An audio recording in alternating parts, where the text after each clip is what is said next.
All right, folks, welcome to today's podcast. I'd like to show you the process that we use when we calculate the molar mass of a compound. Now, calculating the molar mass of a compound is pretty easy as long as you know how to get the formula for that compound. So obviously, reviewing your methods of nomenclature, reviewing all those processes that we use when we name compounds is pretty important stuff. So, I've given you kind of a tough one here to get us started, and I want us to find the molar mass of copper 2 sulfate. Now, we talked about the charges on transition metals, how they can have more than one charge when they're found in ionic compounds. And so the Roman numeral in parentheses there, in this case a 2, tells us the charge on that ion. So the first thing is to get the formula. Now, in this case, we have copper 2, which means we have a charge of positive 2.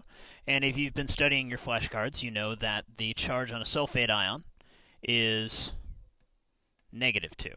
Now, way back in the day, we talked about what happens when we have equal but opposite charges in an ionic compound, and basically they just cancel each other out. So in this case, our formula will be CuSO4. So, that part should be fairly easy by now. If that wasn't easy, if that didn't make any sense to you, obviously we need to go back and practice. So, now we need to get the individual masses of the elements. And the nice thing about the periodic tables that we've been using in class all year is that those are rounded the way I want us to round those masses, namely to the nearest hundredth. So use those masses. Don't worry about rounding any more, and you should be good to go. So now we have copper, and the mass of copper from our periodic table should be 63.55. And since we have just one of those atoms, the total mass of copper in this compound will be 63.55 grams per mole. And what we're looking at here is that the masses on the periodic table, which up to this point we've talked about in atomic mass units, are actually measured in grams per mole. The definition of a mole tells us that not only is it the number of particles that contain 6.02 times 10 to the 23rd particles of that substance, or rather the amount of a substance that contains that number of particles, but it's also the mass of that particular element or that particular compound can be expressed as its atomic mass from the periodic table in grams.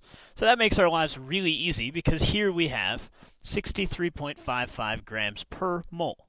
That means that if we had 1 mole of copper sitting in front of us, it would have a mass of exactly 63.55 grams. So far, so good. So let's move on to sulfur. Now, for sulfur, we see that the mass from the periodic table is 32.07, and we also have one of those in the compound since we don't have a subscript. So we have a total mass of sulfur in the compound of 32.07 grams per mole. And finally, we get to oxygen. Now, oxygen's always nice, and you'll probably remember this really easily as time goes on. The mass of that is 16.00. It's good to get in the habit of writing out the 2 digits after the decimal point just because that's where you have to round everything else. But in this case, we know that it's exactly 16. And 16 times 4, because there are 4 atoms of oxygen in the compound, give us 64 grams. So, now we get to get the molar mass of the compound. It's really simple because all we have to do is add it up. So it'll take me a minute here because I need to take out my own calculator. But 63.55 plus 32.07 plus 64 gives us 159.62 grams per mole.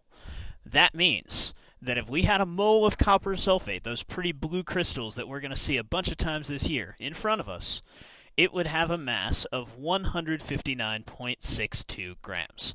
knowing how to get the molar mass is an essential skill, is probably the most important thing to be able to do calculations involving the mole and calculations involving stoichiometry that come later. So hopefully this helped you build a foundation for exactly that.